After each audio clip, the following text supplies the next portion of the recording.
തൃശൂർ കഴിമ്പ്രത്ത് വൻ സ്പിരിറ്റ് വേട്ട. വാടകയ്ക്കെടുത്ത കെട്ടിടത്തിൽ സൂക്ഷിച്ചിരുന്ന 7000-ഓളം ലിറ്റർ സ്പിരിറ്റ് എക്സൈസ് പിടികൂടി.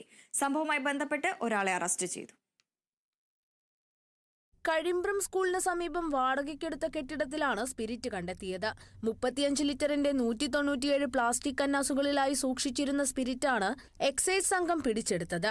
സംഭവവുമായി ബന്ധപ്പെട്ട് പാലക്കാട് സ്വദേശി പരശുരാമൻ എന്നയാളെ അറസ്റ്റ് ചെയ്തു. തളിക്കുളം സ്വദേശിയാണ് കെട്ടിടം വാടകയ്ക്കെടുത്തിരിക്കുന്നത്. 2 ആഴ്ച മുൻപ് മലപ്പുറത്തെ സ്പിരിറ്റ് കേസിന്റെ അന്വേഷണത്തിന്റെ ഭാഗമായി കിട്ടിയ രഹസ്യവിവരത്തെ തുടർന്ന് നടത്തിയ പരിശോധനയിലാണ് ഇവിടെ നിന്നും സ്പിരിറ്റ് കണ്ടെത്തിയത്. ഗോവയിൽ നിന്ന് മൈദച്ചാക്കിന്റെയും വൈക്കോൽ മറവിൽ ലോറിയിൽ കടത്തിയാണ് ഇവിടേക്ക് സ്പിരിറ്റ് എത്തിച്ചത്. ഇവിടെ നിന്നും ചെറിയ വാഹനത്തിൽ 4 കന്നാസ് സ്പിരിറ്റ് വിതരണത്തിന് കൊണ്ടുപോകുന്നതിനിടയിലാണ് പരശുരാമൻ എക്സൈസിന്റെ പിടിയിലായത്. പരശുരാമൻ കുറച്ചുനാളായി ചന്ദ്രാപിന്നിയിലാണ് താമസിച്ചു വരുന്നത്. കേരളത്തിലേക്ക് സ്പിരിറ്റ് കടത്തുന്ന സംഘവുമായി ഇവർക്ക് ബന്ധമുണ്ടെന്ന് പ്രാഥമിക അന്വേഷണത്തിൽ ബോധ്യമായതായി deputy excise commissioner V Subhash പറഞ്ഞു. എക്സൈസ് വകുപ്പ് വളരെ ശക്തമായ എൻഫോഴ്സ്മെന്റ് പ്രവർത്തനങ്ങളാണ് സംസ്ഥാനത്തുടനീളം നടത്തിവരുന്നത്.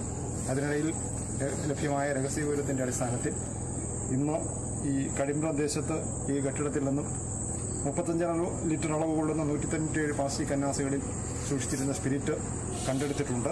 അതുമായി ബന്ധപ്പെട്ട് പാലക്കാട് സ്വദേശി സുബ്രഹ്മണ്യൻ മകൻ പരമശിവനെ പ്രതിയായിട്ട് അറസ്റ്റ് ചെയ്തിട്ടുള്ളതാണ്. ഈ കേസിന്റെ പ്രാഥമികമായ അന്വേഷണത്തിൽ ഈ കേരളത്തിലുടനീളം സ്പിരിറ്റ് വിതരണം ചെയ്യുന്ന മുഖ്യ കണ്ണിയുമായിട്ട് ഈ കേസിന് ബന്ധമുണ്ട് എന്ന പ്രാഥമികമായിട്ടൊരു തെളിവുണ്ട്. തുടർന്ന് വിശദമായ അന്വേഷണം നടത്തുന്നതായിരിക്കും. ഈ കേസ് കണ്ടെടുത്തത് വാടാനപ്പള്ളി സിഐ ബെന്നി സംഘവുമാണ്. Vadanappally excise CI Benny George, excise ഉദ്യോഗസ്ഥരായ CK Harikumar, VG Sunilkumar, Sudheeran, Dakshinamoorthy, KR Haridas, CB Joshy, Madhu, Abdul Niyas, KV Rajesh, KK Vijayan, Shaiju, Nikhil, Afsal, Abil എന്നിവരാണ് അന്വേഷണ സംഘത്തിലുണ്ടായിരുന്നത്.